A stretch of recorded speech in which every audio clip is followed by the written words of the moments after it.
नमस्कार. अर्थकारण या पर्सनल फायनान्सला पूर्णपणे समर्पित असणाऱ्या नव्या कोऱ्या यूट्यूब चॅनलच्या पहिल्याच व्हिडिओमध्ये मी प्रसाद सादले आपल्या सर्वांचं हार्दिक स्वागत करतो. या नवीन यूट्यूब चॅनलवरचा हा पहिलाच व्हिडिओ आहे आणि या व्हिडिओला आता आपण सुरुवात करतोय. तर या व्हिडिओमध्ये सगळ्यात पहिल्यांदा आपण बघणार आहोत की हा जो नवीन उपक्रम आपण चालू करतोय याची सुरुवातीला आपण ओळख करून घेणार आहोत. त्यानंतर ह्या नवीन यूट्यूब चॅनलवर ह्या नवीन प्लॅटफॉर्मवर आपण कोणकोणत्या विषयाशी संबंधित व्हिडिओ बनवणार आहोत त्याची माहिती या दुसऱ्या सेगमेंटमध्ये आपण करून घेणार आहोत. त्यानंतर सगळ्यात शेवटी आपल्याला ह्या यूट्यूब चॅनलवर व्हिडिओ कधी कधी आपल्याला बघायला मिळतील ह्याची माहिती देखील आजच्याच व्हिडिओमध्ये आपण समजून घेणार आहोत. चला तर मग सुरू करूया आणि सगळ्यात पहिल्यांदा ह्या नवीन उपक्रमाची ओळख करूया. तर अर्थकारण ह्या नवीन यूट्यूब चॅनलची आता आपण ओळख करून घेतोय. तर आपल्या सर्वांनाच माहिती आहे की ऐन लॉकडाऊनमध्ये म्हणजे 4 एप्रिल 2020 रोजी आपण शेअर मार्केट मराठी हा एक यूट्यूब चॅनल सुरू केला होता. अगदी पहिल्या दिवसापासून ते अगदी आजपर्यंत ह्या यूट्यूब चॅनलला आपल्या सर्वांकडून अगदी भरभरून आणि उत्स्फूर्त असा प्रतिसाद मिळतोच आहे.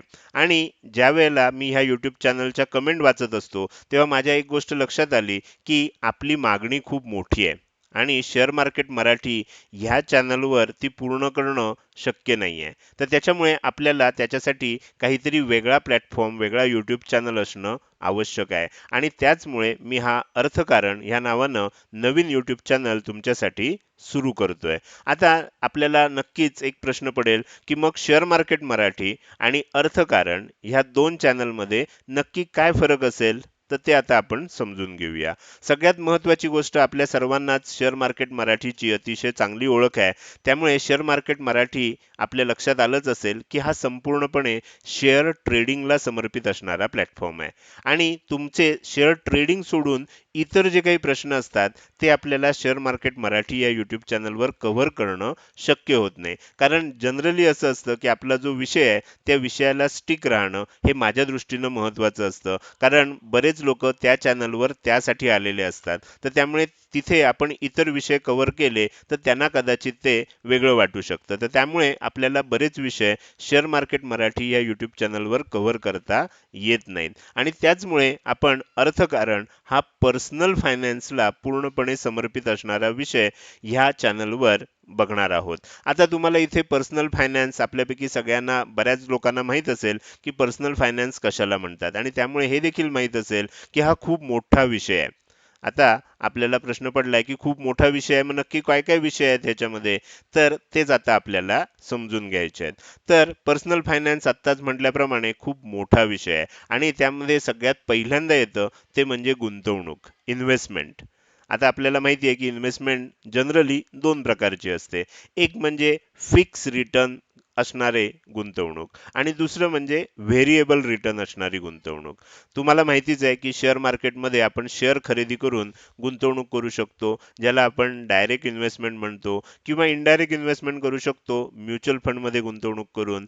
तसंच आपल्या पेन्शनसाठी NPS मध्ये गुंतवणूक करू शकतो. ह्या तीन योजना ज्या आहेत ह्याला आपण व्हेरिएबल इन्कम किंवा व्हेरिएबल रिटर्न स्कीम्स असं म्हणतो. कारण ह्याचे जे रिटर्न्स असतात ते मार्केटच्या कंडिशनवर अवलंबून असतात. तर त्याच्यामुळे आपल्याला ह्याच्यामध्ये फिक्स रिटर्न मिळत नाहीत.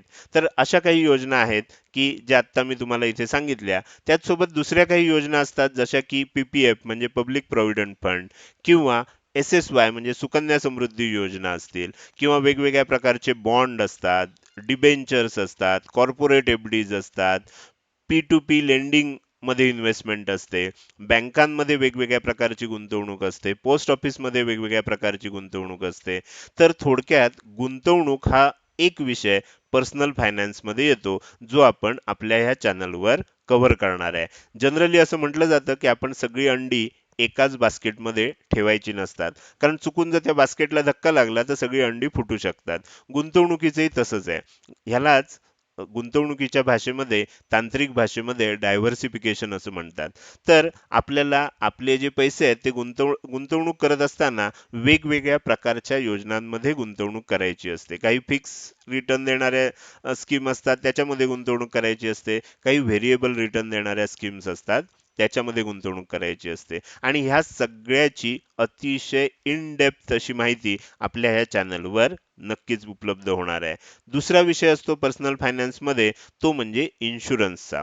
आपल्याला गुंतवणुकीबरोबरच इन्शुरन्सचं महत्त्व सुद्धा आता दिवसेंदिवस चांगलंच लक्षात यायला लागलंय आणि कोरोना नंतर तर त्याचं महत्त्व खूपच जास्त वाढलंय. अर्थात कोरोना हे निमित्त आहे, इन्शुरन्स हा प्रत्येकाला आवश्यकच असतो. तर इन्शुरन्समध्ये सुद्धा वेगवेगळ्या प्रकारचे इन्शुरन्स असतात, जसं की लाईफ इन्शुरन्स असतो, हेल्थ इन्शुरन्स असतो, टर्म इन्शुरन्स असतो, जनरल इन्शुरन्स असतो. तर ह्या सर्व प्रकारच्या इन्शुरन्सची इत्थंभूत माहिती आपल्या ह्या चॅनलवर आपण उपलब्ध करून देणार आहोत. ज्यामुळे तुम्हाला कमीत कमी खर्चामध्ये वेगवेगळ्या प्रकारचे जे इन्शुरन्स असतात ते आपण कसे घेऊ शकतो, त्याच्यामध्ये तुलना कशी करायची असते, कोणत्या गोष्टीला महत्त्व द्यायचं असतं, ह्या सर्व गोष्टींची माहिती आपल्याला लक्षात येऊ शकेल. तर हा झाला दुसरा विषय, ज्यामध्ये आपण इन्शुरन्स रिलेटेड सर्व विषयांची माहिती घेणार आहोत. पर्सनल फायनान्समध्ये तिसरा विषय असतो, ज्याला आपण लोन्स असं म्हणतो. आता ह्याच्यामध्ये अनेक प्रकारची लोन असतात, जसं होम लोन असतं, त्यानंतर गोल्ड लोन असतं, त्यानंतर एज्युकेशन लोन असतं, पर्सनल लोन असतं. कितीतरी प्रकारची कर्ज आज आपल्याला वेगवेगळ्या कारणांसाठी घ्यायला लागू शकतात. तर अशा वेळेला अशा कर्जांची बाबत कोणत्या गोष्टींची काळजी घ्यायची असते, कोणते महत्त्वाचे मुद्दे आपल्याला बघायचे असतात, तर ह्याविषयीची अतिशय विस्तृत अशी माहिती आपण ह्या आपल्या चॅनलवर देणार आहोत. त्यानंतर पुढचा विषय असतो, जो आपल्या सगळ्यांचा कदाचित जिव्हाळ्याचा असतो, कदाचित भीतीचा असतो, तो म्हणजे क्रेडिट कार्ड्स. जनरली मध्यमवर्गीय माणसं क्रेडिट कार्डपासून थोडंसं लांब राहण्याचा प्रयत्न करतात. पण आपल्या सर्वांना माहीत झालंय, की आताचा जो काळ आहे, ह्यामध्ये आपण क्रेडिट कार्डपासून फारसं लांब राहू शकत नाही. इनफॅक्ट आपण जर क्रेडिट कार्ड वापरत असू, तर आपल्याला त्याचे असंख्य फायदे सुद्धा असतात. अर्थात क्रेडिट कार्ड हे बाकी सर्व गोष्टींप्रमाणे एक दुधारी शस्त्र आहे.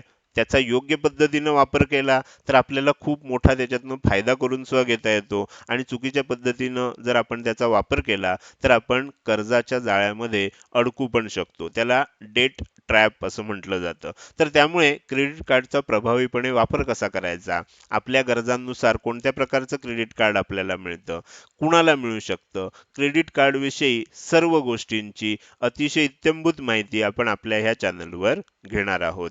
त्यानंतर पुढचा विषय आहे, तो म्हणजे इन्कम टॅक्स. इन्कम टॅक्स हा जे सॅलरीड पर्सन असतील किंवा जे बिझनेस करणारी लोक असतील आणि ज्यांचं उत्पन्न एका ठराविक लिमिटपेक्षा जास्त होत असेल, अशा सर्वांना इन्कम टॅक्स हा विषय देखील अतिशय जिव्हाळ्याचा असतो आणि ह्याविषयी अनेक आपल्या मनात शंका असतात, अनेक समज असतात, अनेक गैरसमज असतात.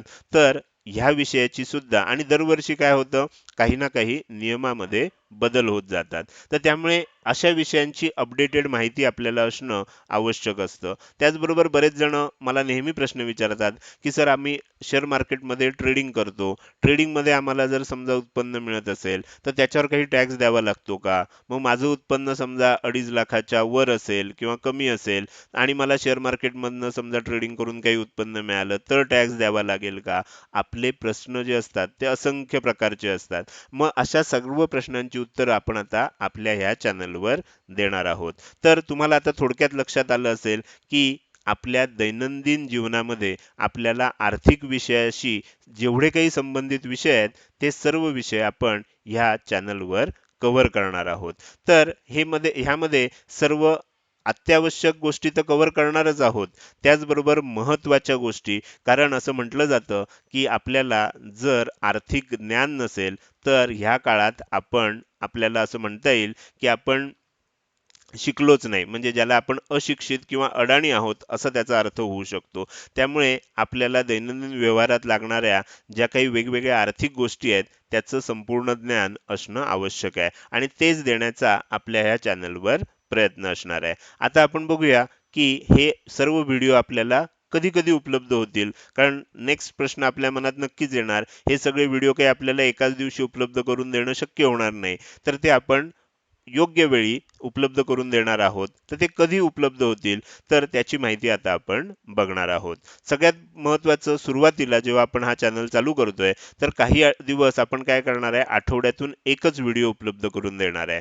ज्याचा फायदा असा होईल, की तुम्हाला एक-एक विषय समजून घ्यायला सोपा जाईल. मला सुद्धा माझं बाकीचं सर्व जे गोष्टी आहेत ते शेड्यूल सांभाळून मला हे व्हिडिओ बनवावे लागतील. त्यामुळे आठवड्यातून एक व्हिडिओ सुरुवातीला तुम्हाला उपलब्ध करून दिला जाईल. जनरली तो व्हिडिओ शुक्रवारी, शनिवारी किंवा अगदी उशिरा म्हणजे रविवारी दिला जाईल. उद्देश असा असेल की शनिवार, रविवारी तुम्हाला तो बघायला मिळावा. तर त्या पद्धतीनं तुम्हाला व्हिडिओ उपलब्ध करून दिले जातील.